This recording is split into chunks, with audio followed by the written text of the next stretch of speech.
Bienvenidos al Congreso Virtual de Enseñanza del Diseño. La comisión es Docentes Investigadores A. Esta comisión tiene como propósito presentar algunas investigaciones que se han llevado adelante en el marco del programa Estímulo a la Investigación de la Facultad de Diseño y Comunicación de la Universidad de Palermo. Este programa nació en el año 2011 con el fin de estimular la investigación tanto para docentes como egresados, fomentando esta práctica como un pilar importante en constante crecimiento dentro de las disciplinas de la facultad. El programa cuenta con más de 140 investigaciones ya terminadas y subidas en nuestra web. Yo ahora voy a copiar en el chat el link para que puedan acceder fácilmente al catálogo de investigaciones del programa, donde van a encontrar algunas de estas investigaciones completas. Puede ser que algunas no estén todavía porque están en proceso, de las que vamos a escuchar hoy, pero seguramente estarán en las próximas semanas. La comisión cuenta con un abanico de presentaciones que dan cuenta de las temáticas abordadas por nuestros investigadores, siempre en el marco del diseño y las comunicaciones. El día de mañana, jueves de 10 a 12, tenemos otra comisión donde se presentan otras investigaciones que se están llevando adelante también dentro del programa Estímulo a la Investigación. También ayer presentamos una publicación, el cuaderno 102, que es el resultado de algunos proyectos llevados adelante en su totalidad y los resúmenes de todas las investigaciones entre el 2016 y el 2019. La idea de esta comisión es que los exponentes presenten sus trabajos de un modo muy sintético y, si nos da tiempo, abrir el chat para preguntas y abrir el espacio. Como decía Germán, que escribió en el chat, la idea es que si quieren vayan haciendo preguntas, yo las voy tomando y después, si nos da el tiempo, ojalá que sí, tengamos como ese espacio para escuchar a los investigadores y las preguntas y el debate. Bueno, si parece, les parece, arrancamos. El orden sería, yo lo digo, igual estaba escrito en el chat, pero sería Fisicaro Clarisa primero, Guadalupe Gorriés, Marina Seising, Fernanda Sicholela, Bernardo Nóbrega, Luisa Marcosian, Solange Rodríguez Oifer, Celina Marco, Beatriz Argüello y Ana Majón Clark. Clarisa, si querés, ya podés empezar porque ya tenés habilitado el micrófono. Muy buenas tardes a todos. Mi nombre es Clarisa, soy diseñadora y trabajo en la universidad hace más de 6 años dictando la asignatura Taller Reflexión Artística 3. En esta oportunidad les voy a presentar mi investigación llamada Clase Ágil y Colaborativa en el ámbito universitario. Este proyecto áulico desarrolla la conceptualización de lo que es la metodología ágil y su aplicación en lo que es el proceso educativo en la asignatura que dicto en esta universidad. Para esto le voy a explicar brevemente lo que es la metodología ágil, que lo que trabaja es focalizar la educación por competencias, en donde el alumno lo que logra con esta metodología es adquirir diferentes herramientas y formas de trabajar que les permite ser mucho más competente luego en el mercado laboral, que cada vez es mucho más exigente. Si bien la materia que dicto yo está relacionada a lo que es historia del arte, la metodología puede ser aplicada en diferentes ámbitos. Para ello, la aplicación sería la siguiente. Los alumnos tienen que desarrollar un proyecto curatorial en el cual tiene 3 trabajos o 3 subtrabajos. El primer trabajo está relacionado con lo que es el análisis de una obra de arte, el segundo corresponde al armado de un guión curatorial, y el tercero es el desarrollo de un ensayo teórico, crítico y de carácter académico que les den ese sostén a lo que es este proyecto curatorial. A su vez, los alumnos van adquiriendo determinados tipos de herramientas, como por ejemplo el desarrollo de tableros visuales, aprendiendo la metodología de Visual Thinking, a su vez el tablero también determinado lo que es Kanban, y esto les va a permitir organizar todo lo que es su trabajo para poder llegar al trabajo final, que es el proyecto curatorial que planteo en la asignatura. Bueno, también paralelamente, a medida ya es el segundo año que lo vengo aplicando, y los chicos lo que logran también es trabajar de forma colaborativa y a su vez ser responsable y tener el respeto hacia el otro compañero. Para eso lo que tiene que hacer el docente es correrse de lo que es el liderazgo y ser más facilitador, ¿no? A lo cual esto promueve un cambio de paradigma educativo. Entonces, como una reflexión final, y creo que hoy en día va el contexto socioeconómico en el cual creo que estamos enfrentando todos, que es la pandemia, hace que este cambio educativo de forma de enseñanza y de forma de aprendizaje se acelere mucho más, y creo, y fervientemente, que esta forma de colaborativa y de no solamente dictado, sino también de aprendizaje, va a ser el último paradigma que vamos a enfrentarnos hoy en día. Así que bueno, esto es a modo breve de toda mi gran investigación que realicé durante el año pasado, y ya lo vengo implementando 2 años en la asignatura Taller de Reflexión Artística 3. Muy bien, bárbaro. Fue bastante Muchas breve. gracias. Sí, sí. Gracias. Gracias. Buenas tardes.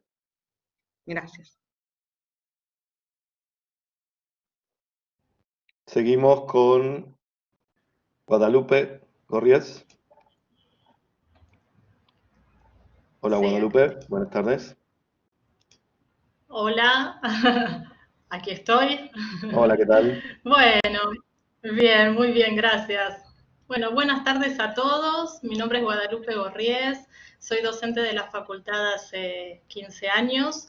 Doy las materias pertenecientes al área de proyectos de graduación.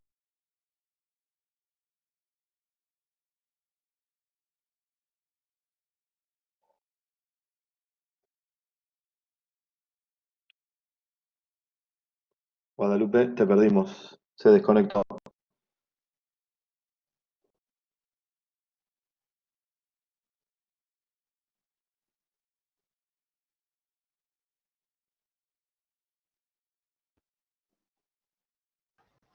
A ver si se reconecta. Si no, vamos a pasar al siguiente expositor.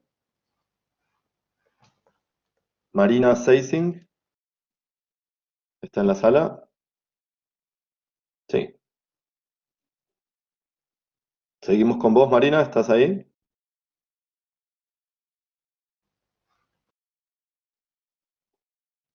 Sí, estoy acá, ¿no? ¿Se me escucha?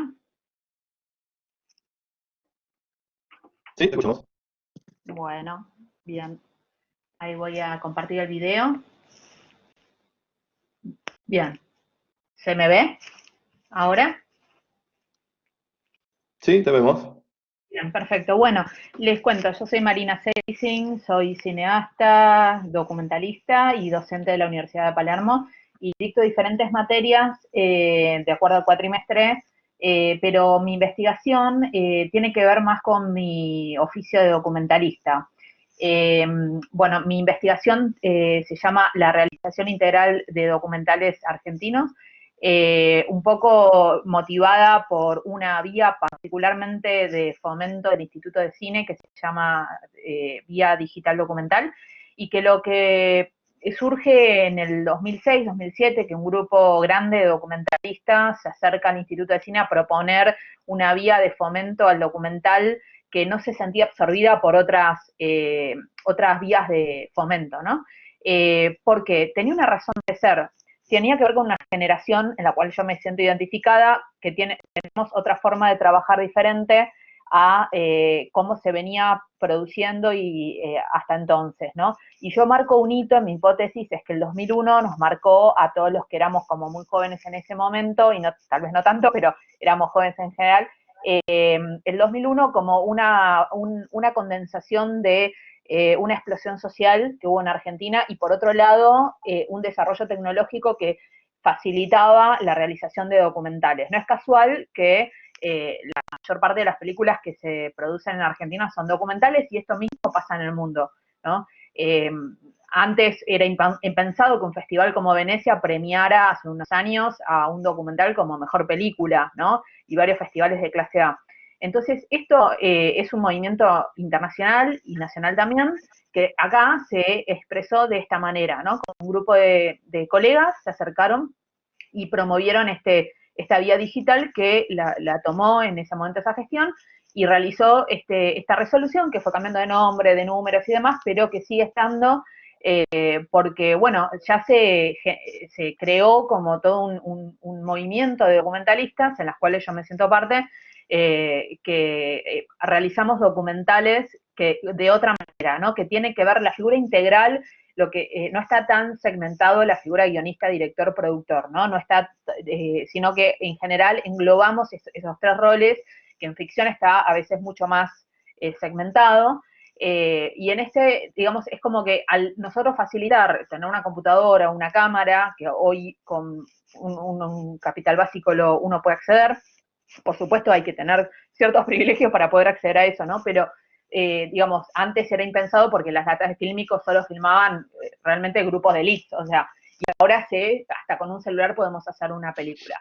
Entonces, mi investigación recorre un poco la génesis de esto, y va desarrollando y voy llevándolo a cómo trabajamos los documentalistas actualmente, que a veces tal vez otras personas de otra generación o bien de la misma generación, pero que replican modelos de producción antiguos, terminan no entender esta figura donde englobamos varios roles, que no significa que trabajemos solos. Eso es como un gran mito que hay, que lo desarmo totalmente, porque trabajamos con muchos colaboradores que igual generamos trabajos y fuentes laborales que colaboran, pero hay una mirada mucho más de oficio, cuidada, algo así como un luthier, yo diría, pero con colaboradores que hacen que estas películas se hagan.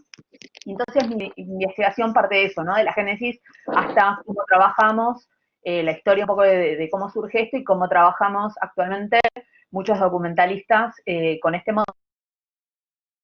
Permite ir a muchos lugares diferentes para poder filmar y hacer nuestras películas y dar visibilidad a historias que de otra manera no tendrían, porque el mainstream o el cine comercial no le interesa y no llega ahí, ¿no? Entonces eso me parecía que era interesante ponerlo en valor, todo este rol y toda esta camada de documentalistas que somos en Argentina y en el mundo, con este modelo de trabajo, ¿no? Que permite hacer un montón de documentales y esto es gracias también a que existe de parte del Estado una financiación que la defendemos a capa y espada.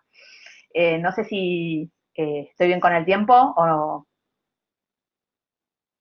Quedan 30 segundos, sí. Bueno, nada, y los invito a ver nuestros documentales, entonces, leer mi investigación y después que puedan descubrir nuestros documentales en la plataforma Cinear, que es uno de los espacios donde nosotros los volcamos y es una manera de poder visibilizar historias que de otra manera el cine comercial no alcanza, ¿no?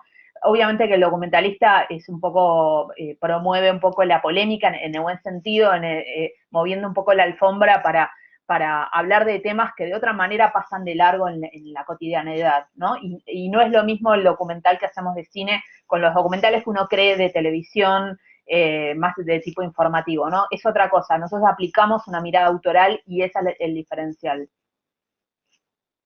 Buenísimo. Muchas gracias, Marina. A ustedes, por favor, gracias.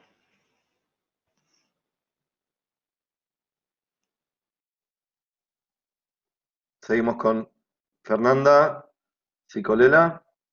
¿Estás allí?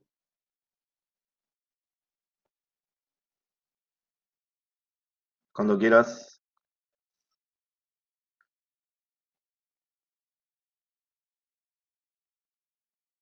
Hola, ¿me escuchan? Te escuchamos y te vemos. Muy bien. Sí, sí.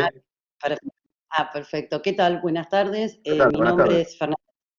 Mi nombre es Fernanda Cicolela, soy licenciada de la Universidad de Palermo en Diseño Gráfico y asistente en la Cátedra de Historia y Tendencia de Diseño 1.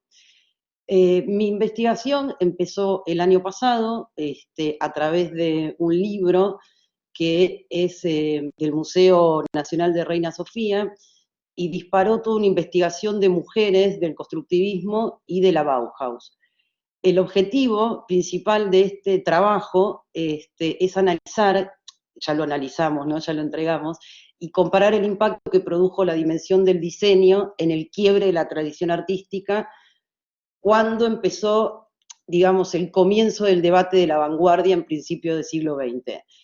La realidad es que tenía un marco teórico muy homogéneo, y este año lo consulté con Mercedes en la clase. Se me ocurrió hacer un cuestionario que tenga que ver esencialmente con el objetivo de la investigación, ¿no? Quería saber si los alumnos qué pensaban acerca de cuándo surgieron las vanguardias, cómo fue la incorporación de las mujeres en el diseño, y finalmente el título de mi investigación, que se llama La construcción en shock. Eso es a partir de una bibliografía de Peter Burger, que manifiesta que el shock genera como una especie de nueva manera de ver, de nueva manera de contemplar el diseño. Fue muy interesante porque lo hicimos a clase de constructivismo y de vanguardia, y después los alumnos en el Blackboard, en esta modalidad virtual, contestaron las 8 preguntas que yo formulé, y el trabajo disciplinar, que era como una cosa más teórica, se enriqueció mucho, mucho con las respuestas de los alumnos. La conclusión es que los alumnos manifiestan, por ejemplo, en el caso de la pregunta de las mujeres amazonas, que en principio eran mujeres anónimas. Lo que fue interesante que en el final del cuatrimestre dejaron de ser anónimas esas mujeres, para que los alumnos ya conozcan su obra en diseño gráfico, diseño textil y toda la labor académica que esas mujeres realizaron en el año 1919. Lo interesante también fue las respuestas hacia el diseño es transformador, y eso a mí me reveló algo que puede ser una investigación futura, que es muy distinta a la mirada de los diseñadores industriales y de los diseñadores gráficos, porque en nuestra cátedra hay diseñadores industriales y diseñadores gráficos. Es decir, a partir de las respuestas, incluidas las mujeres, ¿no? Que pensaban los diseñadores industriales y los diseñadores gráficos.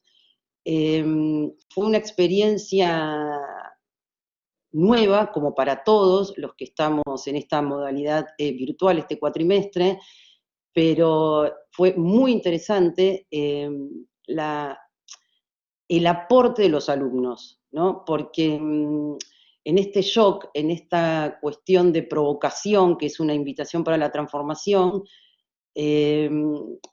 fue tan contundente las respuestas que en la discusión yo lo que escribí, que fue una contribución para establecer parámetros entre los alumnos y docentes acerca de cómo generar un impacto en piezas gráficas, en piezas de diseño industrial, o en algunos alumnos que venían de diseño de indumentaria.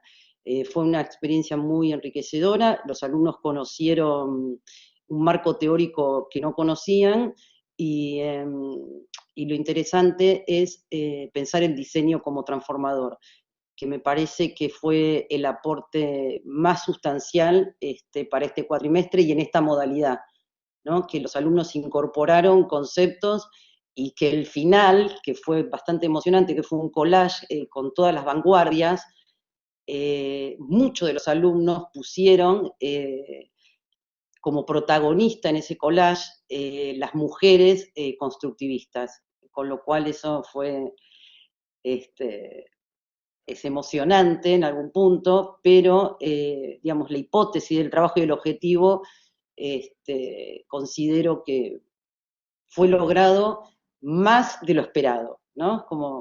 Fue como más de lo esperado. Estoy Qué bueno. en tiempo. Justo. ¡Ay! Perfecto. Perfecto. Muchas Muy bien, gracias. Fernanda, muy interesante. Muchas gracias a vos. Y gracias a Mercedes por esta convocatoria. Es mi primera exposición, así que muchas gracias. Gracias. Seguimos con Bernardo Nóbrega. A ver, hola. Hola, Bernardo. ¿Qué tal? ¿Todo bien? ¿Ya me ven? Te vemos. Buenísimo, súper. Bueno, yo soy Bernardo Nóbrega, soy diseñador industrial, egresado de la Universidad Nacional de Córdoba. Hice una maestría en FADU, en diseño interactivo, de la cual ahora soy tutor de proyecto, y trabajo en el área de desarrollo de imagen para L'Oréal.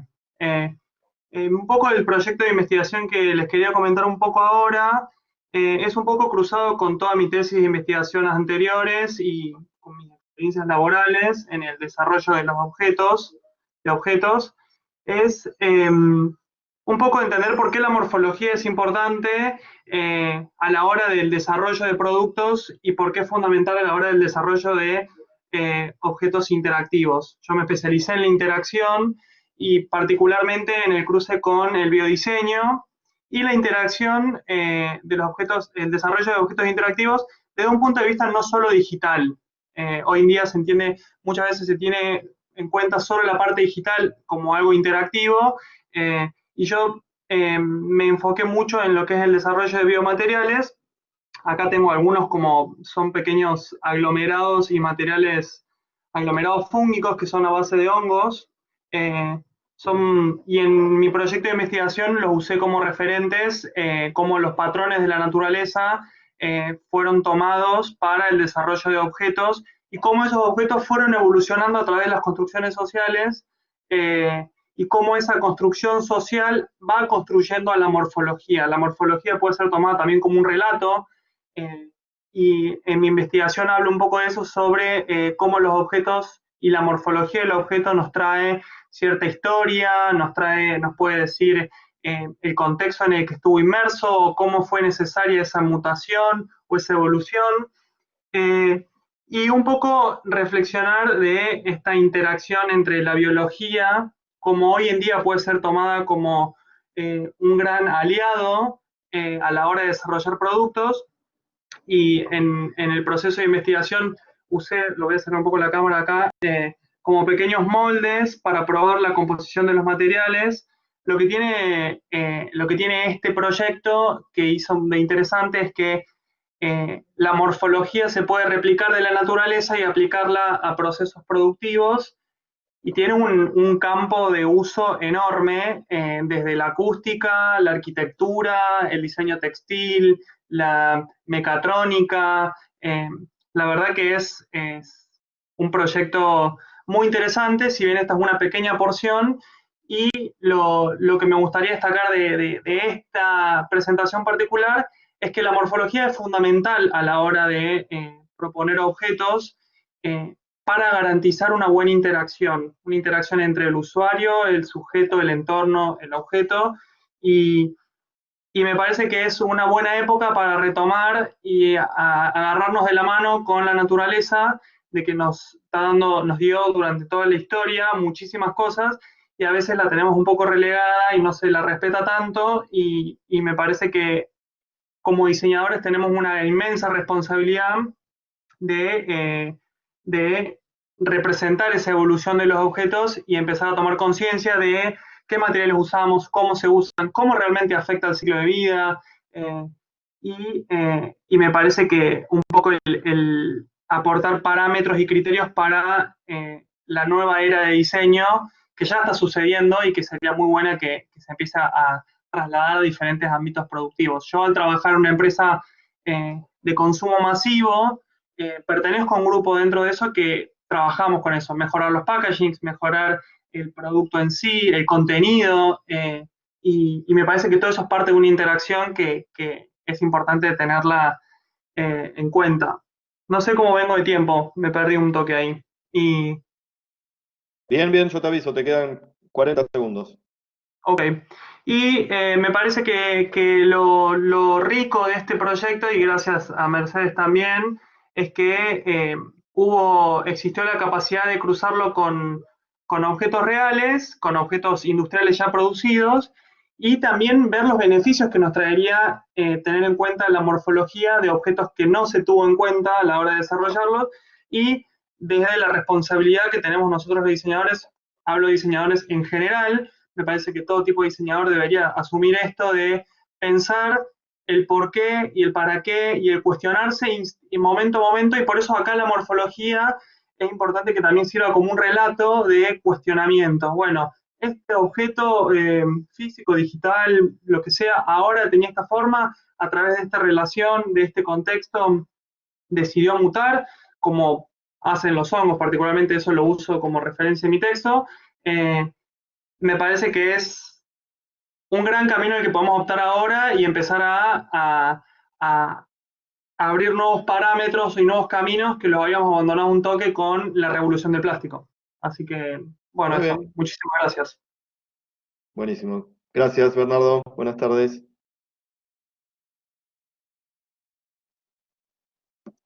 Vamos a volver a Guadalupe, que tenía problemas de conexión.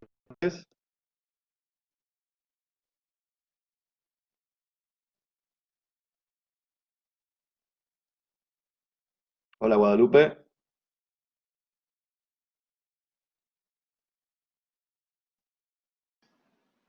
Hola. Hola. Ahí estoy. Sí, se congeló la imagen. Hola. Sí, veo que no tenés muy buena conexión. ¿Me escuchan? Por ahí sí, por ahí es preferible si te Conexión, parece apagar ¿no? la cámara. Si te parece apagar la cámara Apago. para así podemos escucharte. Sí, cómo no. Sí. Sí. Gracias, sí, así no desaparezco de Bárbaro. nuevo. Bueno, buenas tardes a todos nuevamente.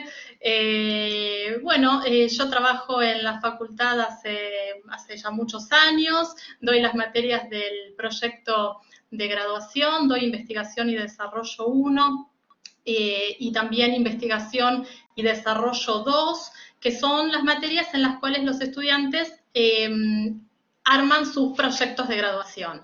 Esta investigación se titula La importancia de la retroalimentación dentro de la evaluación formativa en los proyectos de graduación. Y el objetivo fue analizar la retroalimentación en el aula.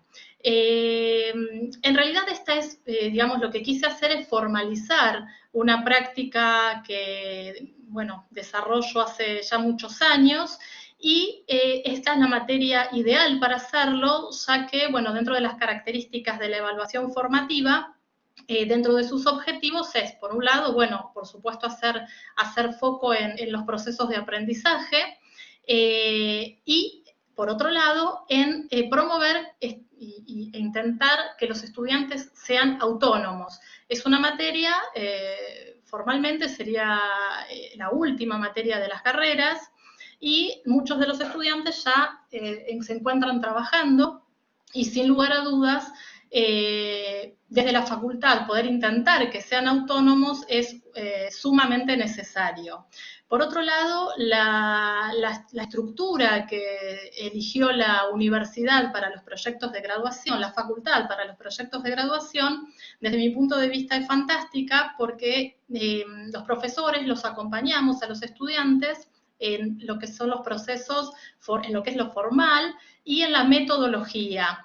Y ellos consultan a otros profesores para los aspectos disciplinares, ¿sí? Lo que tiene que ver con los contenidos de cada uno de sus trabajos de graduación. Esto hace que el alumno no descanse en un profesor tutor, ¿sí? Como hay en otras instituciones, y sin lugar a dudas, digamos, todo lleva a que la autonomía se desarrolle, digamos. Es necesario que puedan tomar decisiones en cuanto a sus trabajos, que puedan tomar decisiones en cuanto a las observaciones que realizan los distintos profesores en relación a sus proyectos de graduación, y esto es, bueno, es cada vez acercarnos un poco más con lo que es la vida laboral, ¿no? De todos nosotros. Lo que hice fue básicamente para poder, bueno, hice todo el desarrollo teórico, todo el relevamiento bibliográfico en función de las características principales de la evaluación formativa, pero centrándome en lo que es el concepto de retroalimentación y también el trabajo, digamos, de campo lo realicé en la materia Investigación y Desarrollo 2 en el segundo cuatrimestre del año 2019, a partir de observaciones y de una encuesta. Yo lo que hice fue, en esta encuesta, lo que quise evaluar es la percepción que tienen los estudiantes. Básicamente la variable de análisis fue la retroalimentación en el aula, y las dimensiones fueron el impacto de la retroalimentación, la distribución de la retroalimentación, las decisiones a tomar por el estudiante y los modos en que se ofreció la retroalimentación. Y la verdad que fue muy interesante los resultados, que ahora se los voy a comentar, y voy a hacer, bueno, alguna interpretación de ellos. En relación al impacto de la retroalimentación, pregunté sobre qué aspectos consideraban que el impacto se había realizado, ¿no es cierto?, tanto de los trabajos de los compañeros como del propio. Los indicadores que presenté fueron el conocimiento, es decir, si la retroalimentación había tenido un impacto sobre el conocimiento, sobre los procesos de aprendizaje, sobre la autoestima, sobre la motivación. El 40% respondieron sobre los procesos de aprendizaje, tanto en relación a los trabajos de los compañeros como de sus trabajos. El 32% sobre el conocimiento, y para hacer así, digo solamente los de los compañeros para no hacerlo tan extenso, el 26% sobre la motivación y el 2% sobre la autoestima. Lo cual esto me pareció excelente, que digamos que el mayor porcentaje, que el 72% respondieran que el impacto fue sobre el proceso de aprendizaje, sobre el conocimiento y no sobre la autoestima. Bueno, dentro de la evaluación formativa hay dos tipos de retroalimentación, una que hace referencia, una es centrada en la autoestima y otra que es centrada en las tareas. Y bueno, se sabe que la retroalimentación que es más efectiva para que los estudiantes puedan, obtener sus mejores, lograrlo, sus objetivos a partir de estos proyectos o en cualquier tipo de trabajo, siempre es centrar esas observaciones en función de las tareas, es decir, de las fortalezas, de las debilidades de los trabajos y no de las competencias o habilidades personales, ¿sí? Esto se estudió que en realidad lo que termina generando es desmotivación y, bueno, en algunos casos abandono. De forma tal que estos resultados me resultaron... ¿Ya estoy finalizando? Sí, ya te pasaste, Ay, pero bueno. Ya me pasé. Bueno, Sí. Bueno, muchas gracias. Bueno, muchas gracias, Guadalupe. Buenas tardes. No, de nada. Seguimos con Luisa Marcosian.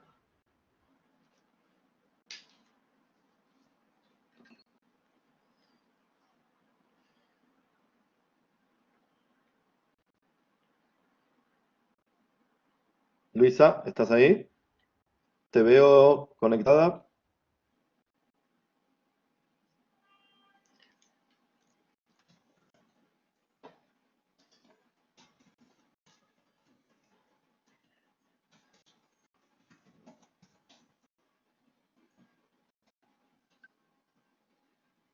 ¿Algún problema, Luisa? ¿Pasamos al siguiente? Pasamos. Solange Rodríguez Soifer, ¿estás? Sí. Vamos con vos, Solange.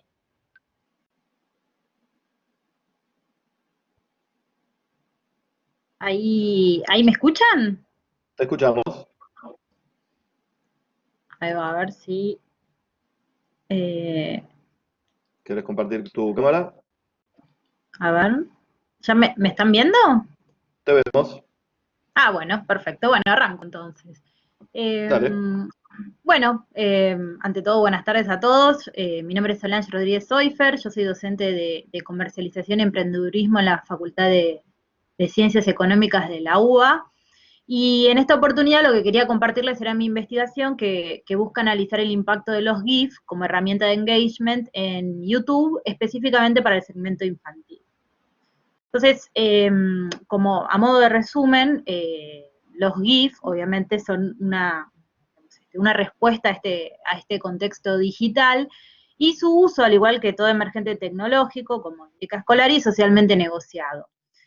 Han existido ciertos atributos técnicos que contribuyeron a que se consolidara, como por ejemplo que no es bloqueado por los ad blockers, que es económico de producir técnicamente, no es lo mismo que producir un video, por ejemplo, pero en especial lo que son sus particularidades comunicacionales y la flexibilidad que representan los GIF es que lo que ha asegurado su permanencia, ¿no? Entonces son elementos que son altamente viralizables y que han sido elegidos por marcas desde no sé, Disney hasta la NASA. Entre las funciones de los GIF que se pueden enumerar, hay un autor que se llama Prosperi que habla de que sirven como complemento de la información, que ayudan a establecer una estética y código comunicacional, y que materializan e identifican el comportamiento de la audiencia. Y en ese sentido, uno de los usos que cobró especial relevancia tiene que ver con los datos que aportan sobre la personalidad de quien los utiliza, del mismo modo que ponen de manifiesto los sentires y los pareceres. Entonces, si se dice que en el soporte imagen predominan los sustantivos, el soporte GIF, es decir, el movimiento, es lo que le incorpora al GIF esta condición de verbo, si se quiere, y le agrega matices como, por ejemplo, las expresiones faciales, el lenguaje corporal y la conducta. Y eso lo vuelve más efectivo que otros soportes. Esto, según el creador de Giphy, que es Alex Chung, Giphy es como el Google de los GIF, el GIF promedio contiene 60 cuadros, por lo que es capaz de transmitir hasta 60.000 palabras. Ahora bien, yendo hacia YouTube, que es la plataforma analizada en esta investigación, encontramos que los creadores, alias youtubers, comenzaron a utilizar otras redes sociales de forma complementaria a YouTube para mantener a la audiencia actualizada sobre las novedades. Entonces, viendo esto, YouTube, para mantenerlos cautivos, sumó hace unos años una nueva funcionalidad que es la pestaña comunidad. Y ahí es una especie de feed como de Instagram, ¿no? Donde los creadores pueden interactuar con sus seguidores. Lo que pasó este año es que YouTube, bueno, desde el año pasado, cambió las políticas relacionadas con lo que es específicamente la audiencia infantil, recibió varias multas, y entonces esta pestaña de comunidad es la única vía de comunicación que es posible con la audiencia. Por eso la investigación se concentró en la pestaña comunidad en específico para el segmento infantil, y la hipótesis planteada era que los GIF, al proporcionar información adicional provista por el movimiento, generan un mayor atractivo y especificidad en las sociales respecto de lo que es la imagen o texto, lo que va a tender a producir un mayor engagement en esa audiencia. Entonces se analizaron dos canales, uno argentino que es Aula 365 y uno extranjero que es Super Slick Slime Sam, que es de Estados Unidos, que están orientados a esa audiencia. Nosotros sabemos bien que estamos viviendo una era de las imágenes, pero también de la postproducción, ¿no? Donde todo se trata de editar, de retocar, de montar, de mezclar materiales. En ese sentido hay un autor que se llama Fernández Porta que habla del Homo Sampler, ¿no? Como un DJ que basa sus creaciones en recreaciones de elementos existentes, tal como ocurre con los GIF. Esto tiene a su vez un correlato con un tema biológico. Nosotros tenemos 2/3 de la actividad neuronal y el 40% de las fibras nerviosas están vinculadas a la vista. Y a su vez la vista, hay un estudio de Martínez Conde que me parece súper interesante, equivale, dice, a 1 millón de píxeles, que, digamos, no es una cámara muy sofisticada, lo que obliga al cerebro a elegir a qué prestar atención y a rellenar los huecos. Entonces ahí empiezan a operar otros procesos. El cerebro presta más atención y evidencia mayor recordación de las metáforas visuales, y ahí, bueno, hay varios estudios al respecto, hay uno de Paul Sack que es súper interesante. Y por el otro lado está el tema de la inmediatez. Hay un estudio de Facebook que descubrió que la decisión de ver un contenido audiovisual se dirime en 3 segundos, y que además los videos son más efectivos cuando están pensados sin audios como un GIF. Ahora bien, cuando empecé a avanzar con la investigación, como en una película, pasó un giro inesperado, que fue la cuarentena, y bueno, y eso implicó que algunos valores cambiaran, sobre todo en lo que son redes sociales, pero en especial los GIF, y esto llevó a otro tema más. El manifiesto de Clutren habla de que los mercados son conversaciones, y que un trending topic en promedio dura apenas 11 minutos. Esta plataforma que hablábamos antes de Giphy, lo que permitió detectar fue en tiempo real dónde pasaban las emociones y pareceres a través de su Big Data. Entonces, por ejemplo, detectó los cambios de rutinas durante el aislamiento. Entonces tomó algunos keywords como dormir, café, fiesta, Netflix y bebidas, y por ejemplo, café antes evidenciaba un pico de búsquedas en la mañana y Netflix a la noche. Y ahora en cambio las curvas se aplanaron, excepto el café, que se fue corriendo más hacia el mediodía, o sea que la gente se levanta más tarde. Entonces, ahí Facebook empezó a ponerle el ojo a Giphy, y el 50% del tráfico de Giphy proviene de aplicaciones que son propiedad de Facebook, Instagram, Messenger, WhatsApp. Entonces, para controlar el otro 50% de las conversaciones, decidió comprarla, justamente ahora creo que fue en este mes, por $400 millones. Entonces, la idea de Facebook es controlar las conversaciones por medio de los GIFs. Ahora, yendo específicamente a los canales del estudio, los resultados fueron los siguientes. Con respecto a Aula 365, el promedio de comentarios en proporción al volumen de likes es un 10% mayor en el caso de posteos que incluyen un GIF como contenido en vez de imagen. Con respecto a los comentarios, mientras que los contenidos que cuentan de soporte de imágenes no tienen comentarios, los posteos que incluyen GIF, todos ellos cuentan con comentarios. En el otro canal, en Super Slick Slime Sam, es todavía muchísimo mayor porque el canal es mucho más grande. Entonces, ahí el volumen de comentarios es 14 veces mayor que, digamos, los posteos que tienen GIF respecto de los que tienen imagen, y los likes es ya directamente 136 veces mayor. Muy bien, Solange. Y para concluir, desde el 2019 únicamente estos canales postean GIF. Entonces, además, digamos, de tratarse de un tema estético, directamente lo que implica es que encontraron que justamente el grado de interacción y compromiso de la audiencia infantil se resuelve a través de este formato. Muy bien. Muchas gracias, Solange. Buenas tardes. Gracias a ustedes. Buenas tardes. Seguimos con Celina Marco. Hola, ¿se escucha? Hola, Celina, te escuchamos. Perfecto, a ver la cámara. Ahí estoy. Ahí estás. Sí. Sí, bueno, muchas Muy bien. gracias. Bueno, buenas tardes. Yo soy docente del taller de reflexión artística 2. Bueno, mi formación es en Historia del Arte, soy licenciada y magíster en Historia del Arte. En la materia taller de reflexión artística 2 vemos concretamente lo que es arte antiguo, pero también lo vemos en relación con el arte contemporáneo. Hay mucho del arte contemporáneo que hoy en día cita y se apropia de obras y discursos del arte antiguo y de la Edad Media. Es un tema que me interesa un montón porque una de las cuestiones que tienen que ver con el arte actual, bueno, según un autor que leemos mucho en clase que se llama Nicolás Bourriaud, es que el arte y la historia del arte para los artistas actuales se encuentra disponible como una caja de herramientas. Y esto creo que es interesante porque también sucede en el diseño gráfico, en el diseño de moda, de indumentaria, de interiores. Entonces siempre los cruces que se dan entre el arte y el arte contemporáneo son más amplios y más grandes de lo que nosotros pensamos y de lo que nos enseñan también, que es el arte.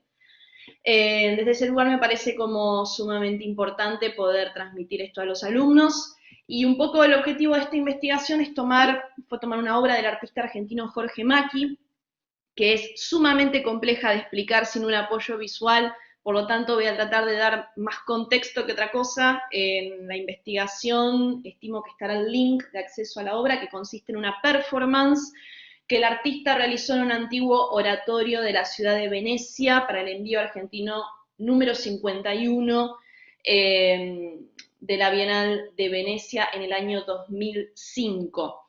La obra consiste en una cama elástica que es colocada abajo de una pintura de la época barroca de un artista veneciano que se llama Tomás Bugoni. Jorge Macchi pone debajo de esa pintura, es un fresco que está en el techo del oratorio, pone una cama elástica y allí un performer realiza una performance donde salta sobre la cama elástica.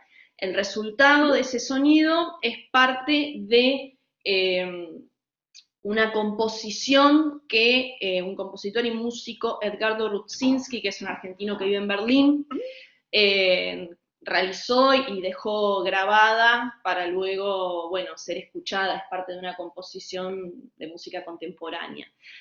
Un poco lo que me interesaba, bueno, una de las líneas de investigación que más me interesan tiene que ver con el arte barroco y obras de arte contemporáneo que toman referencias al arte barroco. Esta es un ejemplo, ¿no?, de esto, y concretamente lo que me interesó era pensar en el tipo de espectador que las obras de arte contemporáneo esperan o estiman que puede llegar a conmover. En este caso, en esta obra, cómo sería el espectador que pensó Jorge Macchi y cómo sería el espectador de arte barroco que vendría al oratorio a rezar, ¿no?, y ver este fresco de Tommaso Bugoni. Entonces, al estar estas dos obras en diálogo, me interesó contraponer los dos tipos de espectadores, como un espectador, obviamente, que tenía que ser seducido por este tipo de imágenes religiosas en el siglo XVIII, podría haber sido, y cómo es el espectador que construyó Macchi. Y esto me llevó a vincular la obra de Jorge Macchi con un concepto de Boris Groys que tiene que ver con el arte basado en el tiempo, que son obras de arte que privilegian la duración del tiempo, en este caso con discursos y disciplinas como la performance, ¿no?, es el artista saltando incesantemente en una cama elástica, que privilegian una duración del tiempo más exacerbada que en la investigación denomino como hipertemporalidad. Concluyendo, en la investigación digo que esta hipertemporalidad es propuesta como una forma de experimentar con el concepto de time-based art de Boris Groys, que implican una apuesta del artista a tensionar los elementos de la obra y que nos permiten indagar cuál es el tipo de experiencia contemporánea que vivimos y nuestra relación con la historia, y que pone el acento en la condición de lo mortificante del exceso de la reproducción incesante del propio presente, ¿no? Boris Groys en su texto critica mucho esta cuestión productiva, de exceso de productividad que se exige en la temporalidad complementaria. Y para finalizar, esto tiene que ver con que leer en clave actual fenómenos que han tenido su lugar en procesos históricos lejanos es una posibilidad que el arte contemporáneo habilita. En una época donde nos encontramos rodeados de cambios acelerados, no es de extrañar obras, ¿no?, que remitan y recuperen periodos de la historia caracterizados por fluctuaciones y antagonismos, donde los discursos más creativos y renovadores se enfrentaban a las cosmovisiones más ortodoxas y conservadoras encabezadas por las instituciones políticas y religiosas. Y es de suma importancia poder revelar las distancias culturales e históricas que una obra puede asumir. Con eso sería como un poco resumidamente mi investigación. Hay mucha más información obviamente en el texto y demás. La investigación se llama Pervivencia del imaginario barroco en prácticas contemporáneas y la obra de Jorge Macchi se llama La Ascensión. Listo. Celina, muy interesante, muchas gracias. La vio alguien en vivo, bueno, muy bueno, gracias. Gracias. Seguimos con Beatriz Argüello Joffre. Sí. Celina, si Creo podés que no apagar tu cámara y micrófono, por favor. Sí, espérate. Beatriz, te escuchamos, pero no te vemos aún, sí. Sí, no me van a ver. Bueno, no hay problema.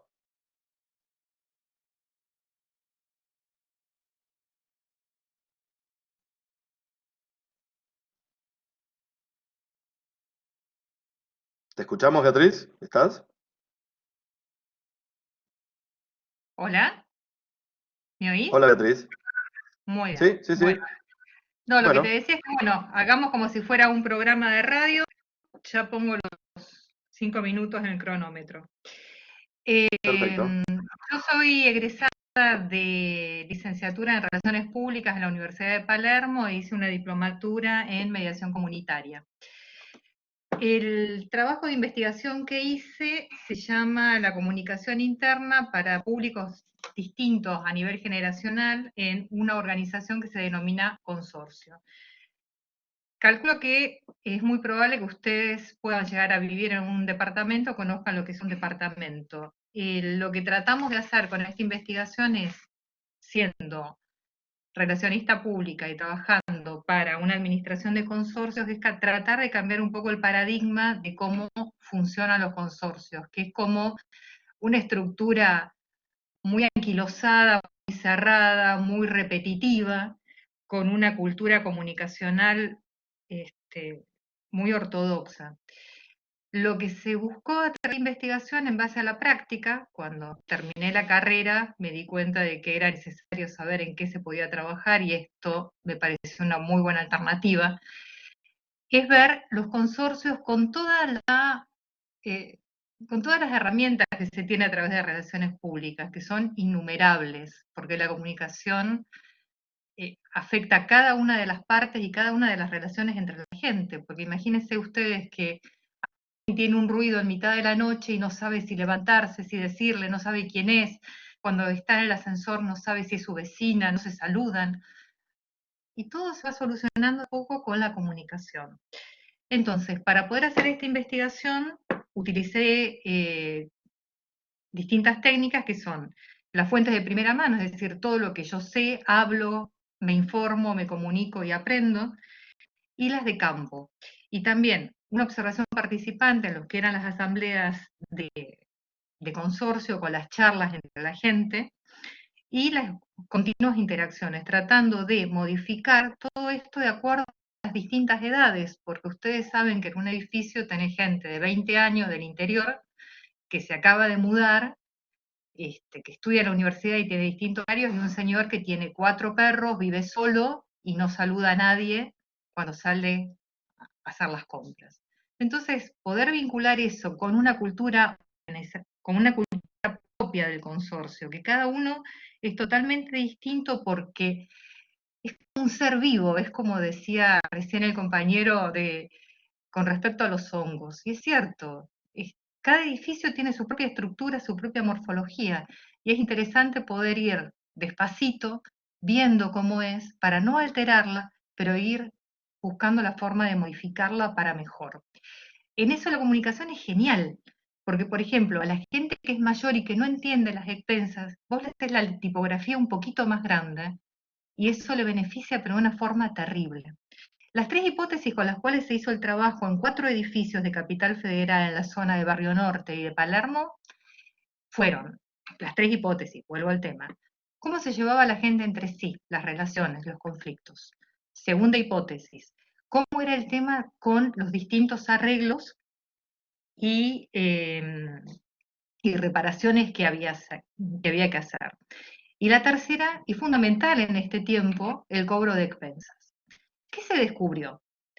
Se descubrió que cuando uno va un poquito antes y está acompañando y cuida y comunica e informa, todo va mucho más rápido. La gente colabora, la gente que vive a 20 cuadras por más de la pandemia o que vive en Chacabuco, que también me pasó, me lástima que no les puedo mostrar la foto de cómo se tuvo que romper toda una planta baja, se vino, estuvo, pidió el permiso, se hizo la cuarentena cuando se tuvo que volver, y todo el mundo colabora porque entiende cuál es el problema de su edificio, porque entiende que es importante. Y eso es comunicación. Cuando uno está encerrado en una oficina, mandando mails o cartas documento al que no paga, la cosa no resulta. Bueno, ese es otro tema. Tomamos un edificio en enero. Tenía 180.000 pesos de deuda de morosos, 14 morosos. No sabíamos quién era cada uno, dónde vivía, no sabíamos nada. De a poco fuimos consiguiendo los datos de cada uno.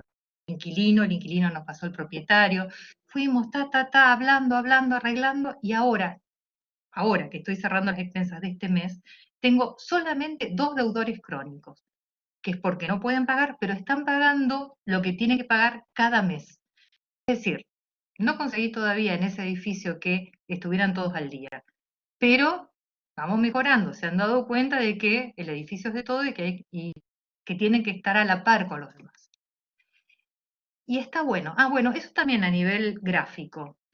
Los crónicos se despertaron cuando, ya que no se pueden mandar las expensas a papel, se mandan directamente por mail. Yo ya estoy en los 5 minutos 25, así que ya estoy, perdón. El punto es este.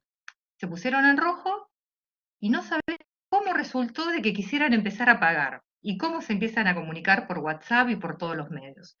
Así que bueno, en conclusiones, la comunicación es fabulosa, ser egresada de Relaciones Públicas de la Universidad de Palermo, excelente por todo lo que aprendí, y que de una cosa gigantesca como podría ser una empresa poder aplicarlo en cada uno de los consorcios funciona.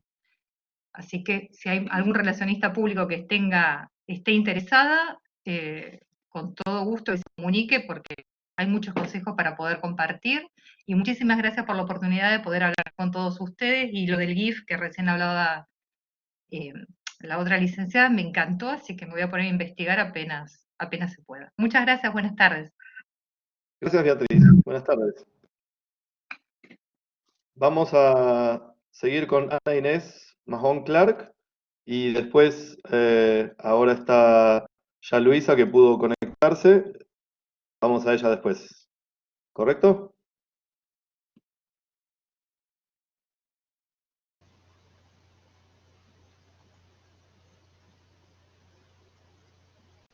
¿Estás ahí, Ana?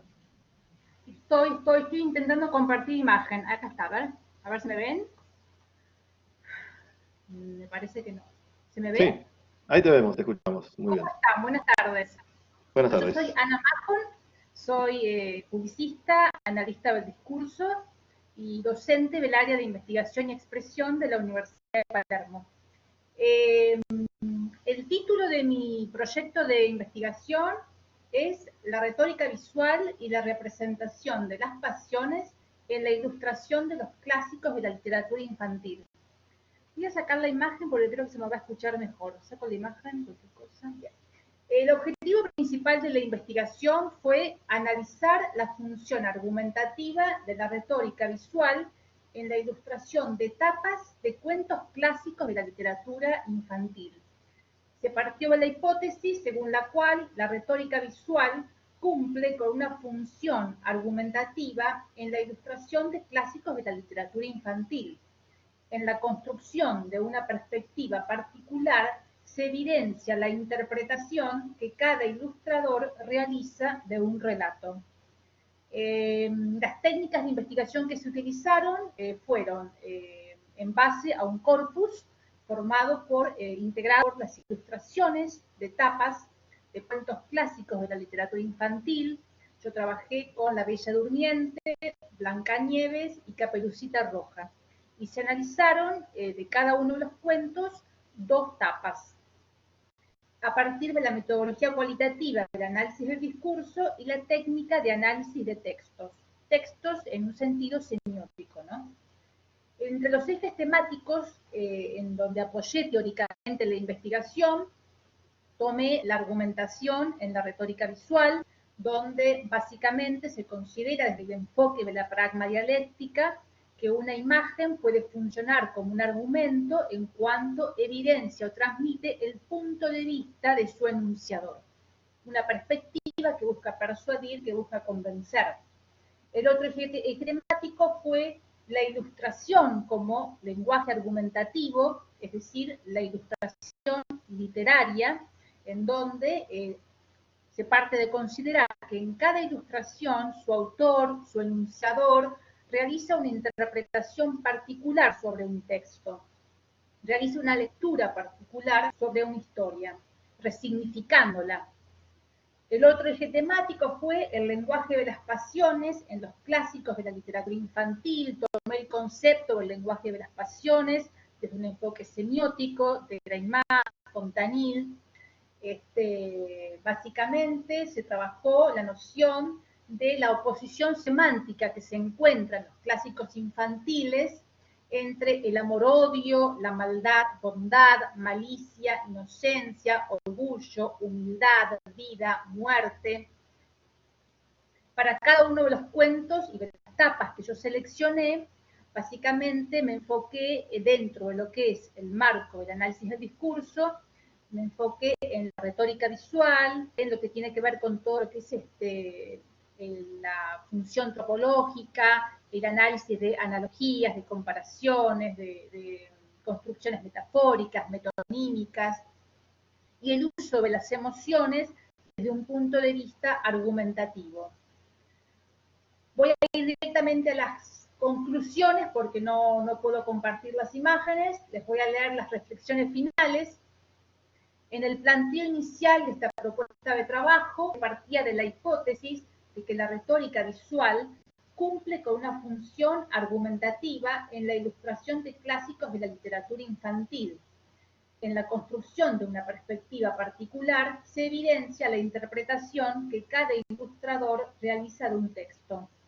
En el análisis de textos propuestos como técnica de investigación cualitativa, aplicada sobre 3 cuentos clásicos y 6 ilustraciones, en calidad de aproximación y no concluyente, se pudo observar que en relación a la hipótesis planteada, que en cada enunciación visual su autor propuso una perspectiva particular de un relato, es decir, un argumento visual. En cada signo enfatizado se hizo hincapié en una faceta del personaje, en un momento de la historia, en una emoción específica. Con respecto a la función argumentativa de las imágenes, se destacaba su fuerza emocional para construir un argumento, pero no solamente para hacer hincapié en una función estética, sino para demostrar un punto de vista. Desde esta aproximación, en toda ilustración, se percibe la interpretación que el ilustrador realiza sobre un texto, una lectura particular que puede, en algunos casos, modificar el relato. De esta manera, la ilustración se propone como un lenguaje narrativo y el ilustrador como un narrador. Desde este abordaje se consideró que la creatividad de cada ilustrador va a radicar en el rasgo o detalle que enfatiza en su obra. Y en ese detalle va a ser en el que va a caer el peso de la significación y evidenciar un punto de vista particular sobre un relato. Por lo tanto, toda ilustración literaria sería en definitiva una interpretación, una versión posible de un texto y en algunos casos la lectura del ilustrador puede llegar a destacarse más de lo habitual. En el desarrollo de esta propuesta se planteaba que cuando la ilustración no se limita a representar los textos, sino que los resignifica, reflejando un punto de vista diferente, es cuando se percibe un argumento visual que tendrá como fin persuadir a un receptor, a una audiencia, y compartir un nuevo universo de sentido. Con respecto al discurso narrativo que fue seleccionado como corpus, se expresó a lo largo del trabajo que la literatura oral aparece como el origen de los llamados hoy cuentos clásicos de la literatura infantil. Estos cuentos de la tradición oral, que fueron recopilados por Basilio, Perrault, los hermanos Grimm, Gorky, son versiones de relatos que tienen orígenes que se diluyen en el tiempo. Muy bien, Ana. ¿Cómo? Un minuto. Ya estamos en tiempo. Termino entonces. ¿Sí? Para concluir, en cada ilustración literaria, su enunciador evidencia un punto de vista único y particular sobre una narración. En el énfasis puesto en un signo, un símbolo o una analogía visual, se presenta un argumento que puede cambiar la historia. Gracias. Muy bien, muchas gracias, Ana. Buenas tardes. Bueno, vamos entonces, Luisa, ¿pudiste conectarte mejor ahora? ¿Estás ahí? Luisa Marcosian.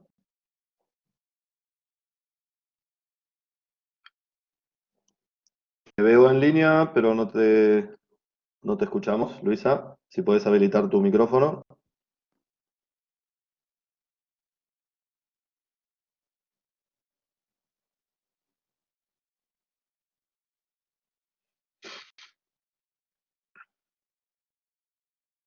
No estás, Luisa, ¿no? Bueno. Mercedes, pasamos a las preguntas, al debate. Sí, perfecto, dale. Qué lástima, Luisa, porque estás ahí, pero no, se ve que Sí, no, está conectada, pero no debe tener micrófono. Una pena. Súper interesante el trabajo de Luisa también. Bueno, si les parece, la idea, bueno, ahí está Luisa. A ver, ahí ahí puede está. hablar. Dale. A ver, Luisa.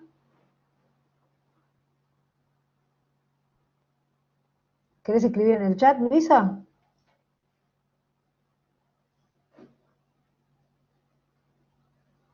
Porque subió la mano, como que quiere hablar, pero no debe tener el micrófono habilitado.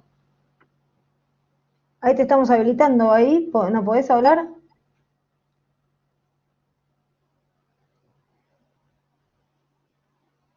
Qué lástima.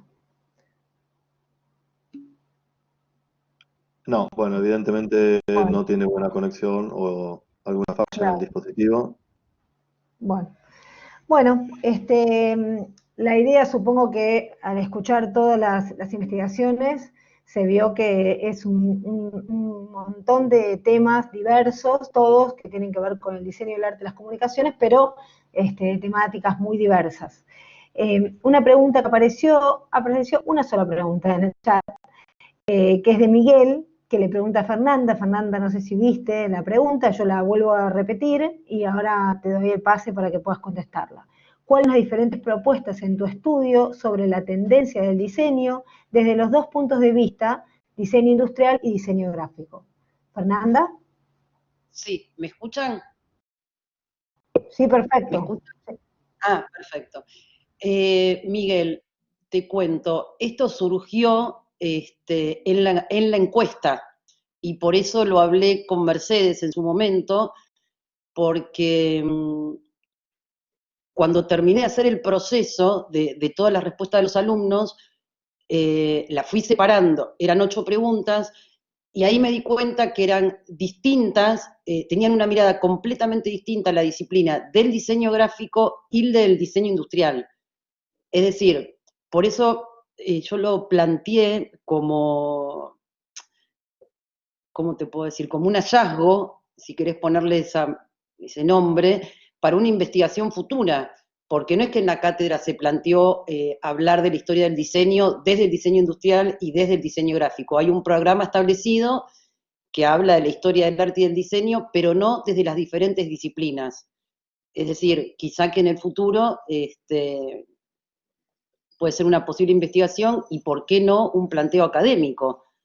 ¿No? Que la historia del diseño gráfico en sí ya puede ser una materia teórica única, ¿no? Y que se reparta con la historia del diseño industrial, porque los alumnos lo manifiestan.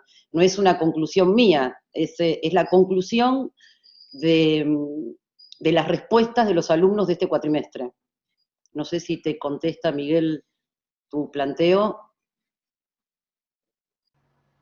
Genial, Fernanda, gracias. Ahora cualquier cosa, él tiene habilitado el chat. Ahí está. Buenísimo. Bueno, la idea entonces es que el chat está habilitado. Yo tengo algunas preguntas pensadas para los investigadores, pero de todos modos tienen habilitado el chat para hacer las preguntas mientras que vamos respondiendo y todo. Yo le quería preguntar a Clarisa Fisicaro si pensaste en nuevos aportes con el tema del visual thinking frente a la experiencia de este cuatrimestre online. Hola, Mercedes, ¿cómo estás?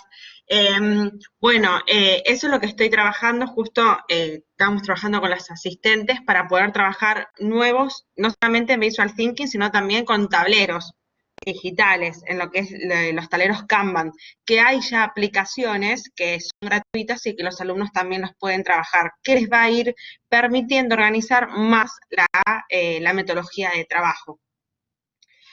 No puedo compartir ahora porque si no es mucho, ¿no? Pero para que tengan una idea de cómo funciona un tablero visual de Kanban. No sé ahí si respondí la...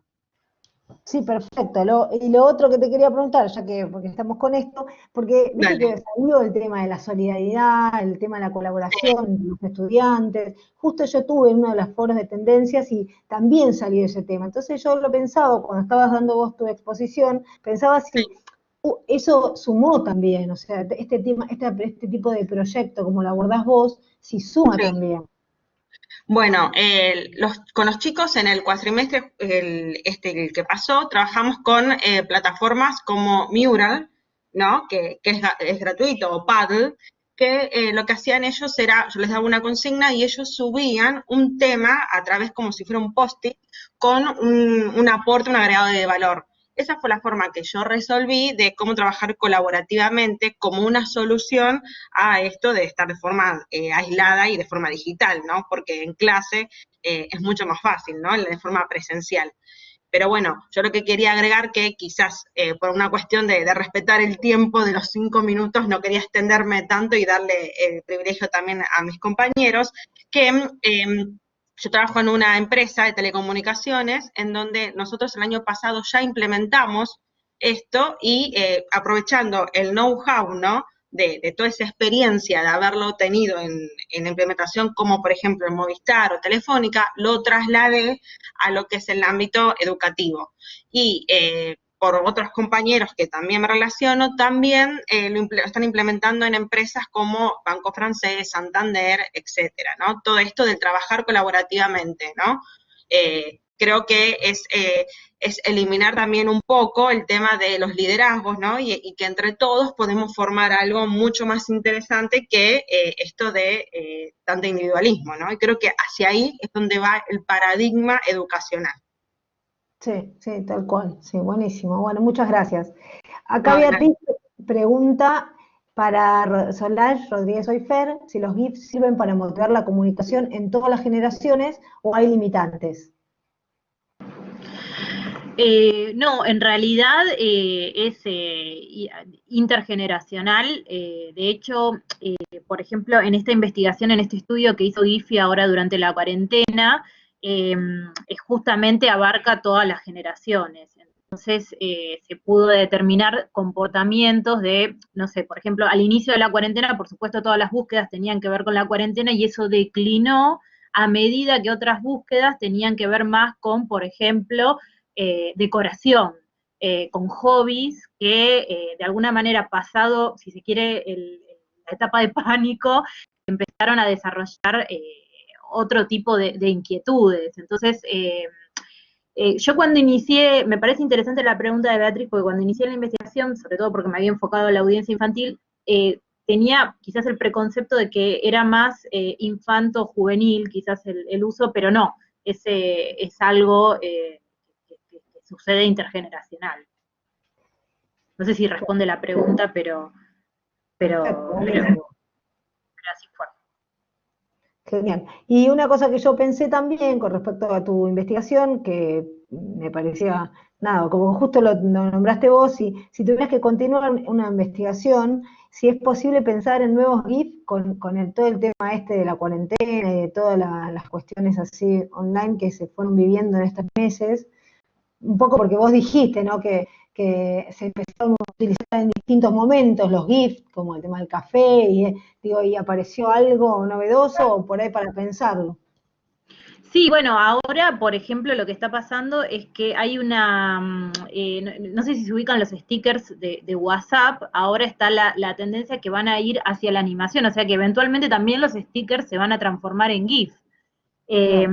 Me parece que en ese sentido lo que está ocurriendo es que pasaron de quizás ser algo como accesorio a de pronto reforzar o quizás incluso comunicar directamente una idea o un parecer a través de ese elemento. El uso, después de la cuarentena empezó, Giphy creció solamente en el primer mes un 33% más en el uso, ahora ya debe estar muchísimo más, y eso hace que, bueno, también impliquen no solamente un modo de expresión, sino que para una marca o para una plataforma como Facebook también implica información en tiempo real sobre nosotros. Sobre todo teniendo en cuenta que las tendencias duran tan poquito, 11 minutos duran Trending Topic, entonces imagínate si una marca tuviera la posibilidad de saber vos en este momento exactamente qué estás pensando. Es apabullante, me parece. Sí, tal cual. Bueno, muchas gracias, Solange. No, por favor. Y bueno, yo mientras voy preguntando, y si me aparecen preguntas, voy obviamente priorizando las preguntas del chat. Ana, quería preguntarte, ¿hasta qué nivel podemos hablar de diferentes narraciones visuales de un cuento clásico?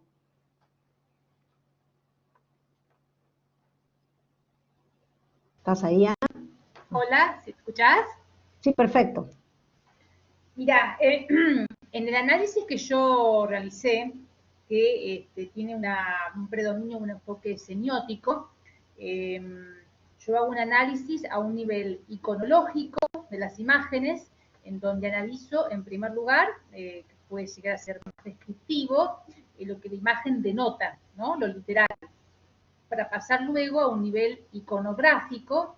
Estos son conceptos que yo tomo de Humberto Eco, Y en lo iconográfico es donde se hace hincapié en las connotaciones de la imagen, ¿no? En donde también ahí aporta todo lo que tiene que ver con el lenguaje figurado, que abundaban tanto, este lenguaje que abunda tanto en las imágenes que yo propuse. Hay mucha analogía, hay mucha metonimia, hay metáfora, y a partir de este lenguaje es que el ilustrador logra hacer, poner un énfasis o resaltar algo en particular que hace que una misma ilustración aparentemente parecería que relata algo distinto a otra ilustración del mismo relato. Indudablemente el análisis puede ser mucho más extenso y también se puede enriquecer multiplicando la cantidad de, en el corpus, la cantidad de etapas, por ejemplo, de un mismo relato, porque me quedaron, por supuesto, muchas más imágenes, de imágenes aún más contemporáneas, en donde las diferencias también eran muy ricas para el análisis. Sí, buenísimo. Sí, porque aparte yo pensaba en el tema de los puntos de vista, ¿no? Porque digo, se da en toda la imagen, el tema de los puntos de vista, en la fotografía, desde qué punto de vista uno está exponiendo visualmente, y bueno, por eso te preguntaba. Buenísimo. Gracias, Ana. Gracias. Ah, y acá pregunta Marta, considerando el proceso de significación, estamos hablando de lo mismo, los modos de ver. Considerando el proceso de significación como detonante para la comprensión del signo, ¿cómo lograr transmitir este pensamiento abstracto y sus profundas implicaciones al ilustrador? Que tiene que ver un poco, ¿no?, con esto del modo de ver.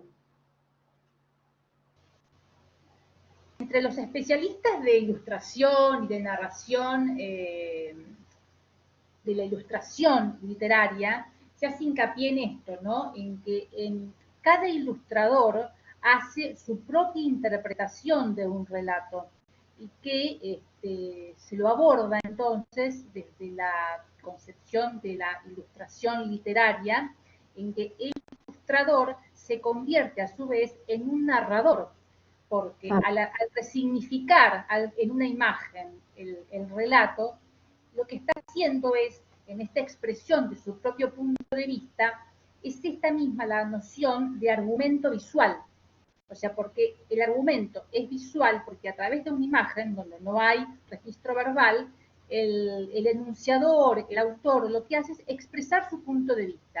Y ahí está el argumento, en la expresión de ese punto de vista, que lo que busca es convencer al otro de lo que él está viendo. Por ejemplo, no sé, en la ilustración de Caperucita Roja, el ilustrador que pone el énfasis en la figura del lobo, y la imagen de Caperucita Roja parece muy, muy pequeña. O sea, en esa construcción hay un significado distinto al ilustrador que solamente pone el énfasis en la imagen de Caperucita Roja, por ejemplo, sola en el bosque. Hay otro relato, hay otra construcción. Claro, lo que pasa es que ahí siempre igual, de todos modos tenemos un relato verbal escrito que nos sostiene, más allá de que lo estamos. Claro, buenísimo. Por supuesto, el registro verbal cumple con la función de anclaje, eso seguro. Claro, Pasa que el ilustrador se toma esa libertad también como narrador y como dueño de su obra, en resignificarla y poner el peso del significado en un punto o en el otro. Está buenísimo, genial. Gracias. Ahí te están escribiendo también. Gracias. El tema del puente. Bueno, muchas gracias, Ana. A Celina Marco le quería preguntar, ¿qué pensás vos que sucede con el espectador actual frente a estas obras de Macchi, ¿no? Esta cuestión de el uso de las pinturas barrocas, ¿no?, como contabas vos de esta obra en particular, y qué le pasa al espectador actual, ¿no? Porque por ahí hasta ni siquiera ni registra que eso es una obra barroca, porque no lo sabe. Hola, sí, me interesaba un poco desarrollar eso y bueno, justo ya estaba como en el tiempo. Sí, un poco lo que plantea tiene que ver con esta cuestión de cómo la contemporaneidad, ¿no?, plantea las obras de arte contemporáneas plantean ciertas cuestiones en relación a la percepción del tiempo. Esto, bueno, obviamente que es exacerbado por completo en la obra de Macchi y hablan de un espectador que es enfrentado a algo que lo hace cuestionarse su propia proximidad, ¿no? La pintura barroca, el espectador barroco, tenía que ver con un espectador que era conmovido por estas imágenes, era seducido, era atrapado, porque eran imágenes que provenían de un programa iconográfico de una iglesia contrarreformista, ¿no? Que buscaba atrapar y mantener a estos espectadores conmovidos por toda esta imaginería religiosa. El espectador actual, que Macchi de algún modo interpela, tiene que ver con esta especie de sensación extendida del tiempo, que un poco lo hace cuestionarse sobre la excesiva productividad del tiempo que sentimos nosotros como sociedad, ¿no? Un poco esta cuestión de estar haciendo, en la obra de Macchi se vuelve un poco exasperante, porque con lo que vemos es un performer saltando en una cama elástica durante 15 minutos de manera reiterativa. Y esto sucede en varias obras de arte contemporáneo, por eso, este filósofo Boris Groys habla del time-based art, ¿no? Esta cuestión que tiene que ver con el arte basado en el tiempo y que yo en la investigación denomino como hipertemporalidad, para un poco referirme a esta cuestión un poco más exasperante del tiempo improductivo. Yo creo que la solución, que de algún modo, si se quiere decir solución que viene un poco a traer Macchi, tiene que ver con la cuestión del juego, ¿no? Porque obviamente que esta cuestión del salto en una cama elástica nos remite a estas cuestiones del tiempo improductivo que muchos filósofos, de hecho, asocian al juego, ¿no? Como un espacio de creatividad asociado al proceso creativo y un poco, a esta cuestión de ociosa, ¿no? Y un poco sacar el prejuicio de ese lugar. Que está totalmente, es la contracara de lo que era para los espectadores barrocos la pintura, por eso está buenísimo ese cruce. Claro, sí, justamente son dos situaciones históricas, contrapuestas en diálogo y un poco poder generar ese puente histórico desde ya que creo que enriquece un poco la interpretación de la obra, que eso es un poco, me parece, que lo que falta en el acercamiento a las obras de arte contemporáneo. Muchas tienen citas y apropiaciones de otras obras de arte antiguo y de otras épocas de la historia, y quizás no se ahonda mucho en factores históricos que realmente me parece que hacen a la comprensión. Genial, bárbaro, muchas gracias, Celina. Gracias. Beatriz, te quería preguntar, porque también salió el tema cuando hablabas del consorcio y la comunicación, pensé qué pasaba con esto de la pandemia, ¿no? Con la cuarentena y qué pasaba con la comunicación en este caso. Me gustaría si querés contar un poco. También me lo pensé en el primer momento de espanto cuando todo surgió. Y la respuesta después de estos cuantas cuarentenas juntas de 4 meses es que es fabuloso.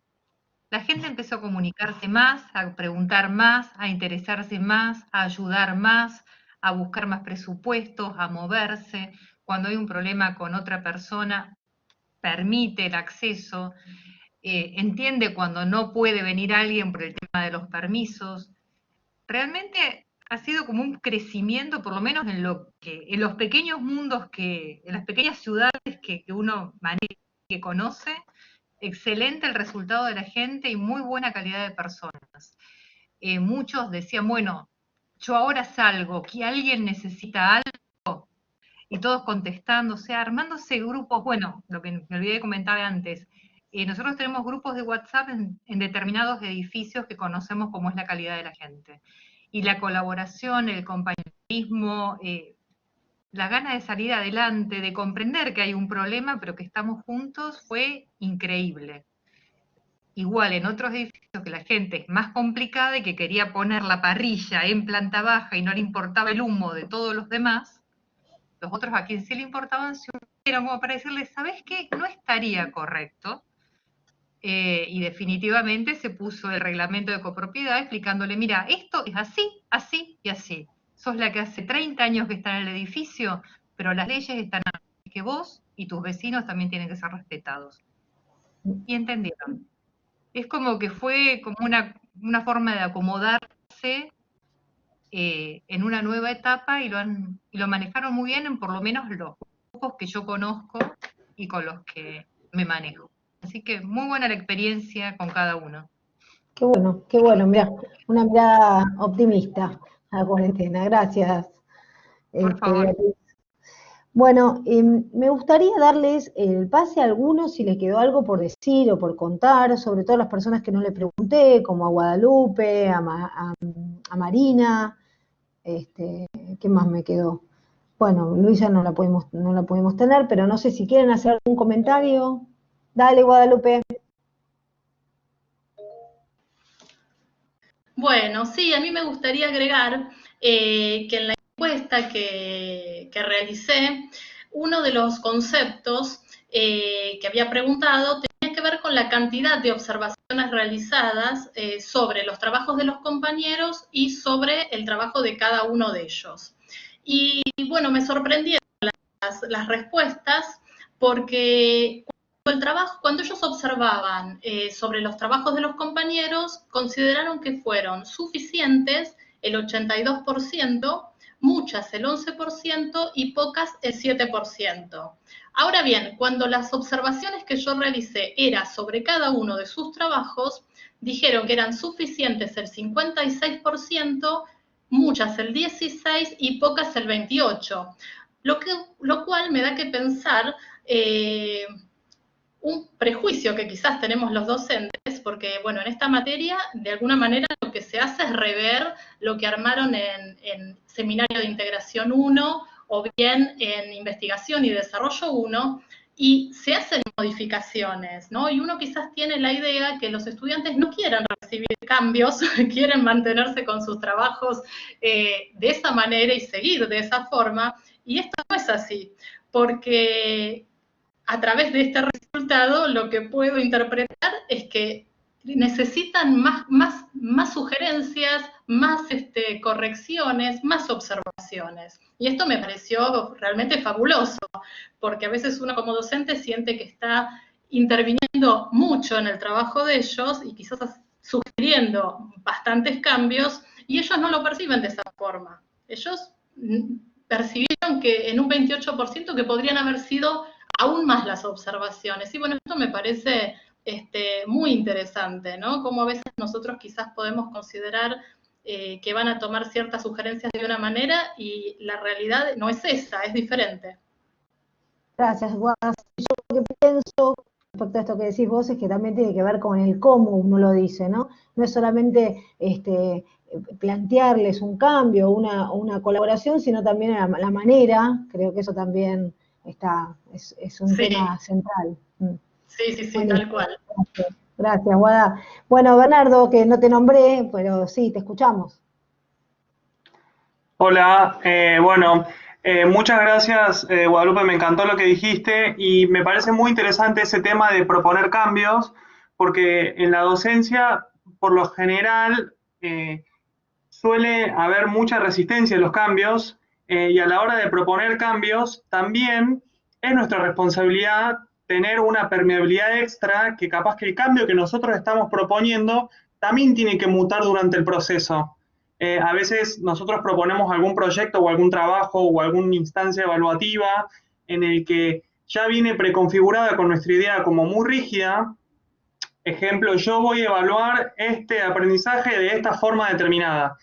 Y a veces en el proceso hace falta ser un poco más permeable porque el mismo proceso evaluativo va a requerir tanto por la negación de la otra persona o de la resistencia al cambio, y a su vez también por el mismo proceso reiterativo de irse autoevaluando como propiamente dicho el proceso. Entonces eso también está bueno y lo hemos utilizado en algunos casos de evaluación, de proponer un cambio, pero que la propuesta per se sea permeable también, y eso lo hace muy enriquecedor. Buenísimo, Bernardo. Gracias. Sí, de hecho el proyecto de grado, que es lo que hablaba Guada también, tiene que ver con eso, ¿no? Con la idea del proceso, que los estudiantes comprendan el concepto de proceso y que se va construyendo a lo largo del tiempo y con las distintas perspectivas o miradas de los docentes o de los profesionales. Está muy bueno. Bien, ¿alguien más que quiera hacer algún comentario o alguna pregunta o que les haya quedado algo?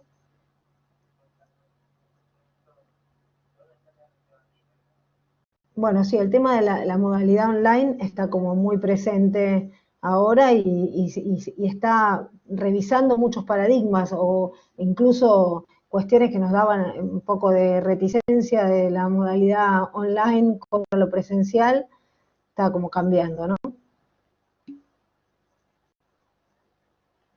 Bueno, yo lo que voy a hacer ahora, mientras si alguno quiere decir algo, pero yo mientras voy a subir de vuelta el catálogo para que les quede a todos tanto a ustedes, que ya lo van a tener las investigaciones completas, como a todos los participantes, que puedan entrar en el link y ver estos que son como 140 investigaciones que se fueron haciendo dentro del programa desde que empezó en el 2011, y van a tener muchas investigaciones.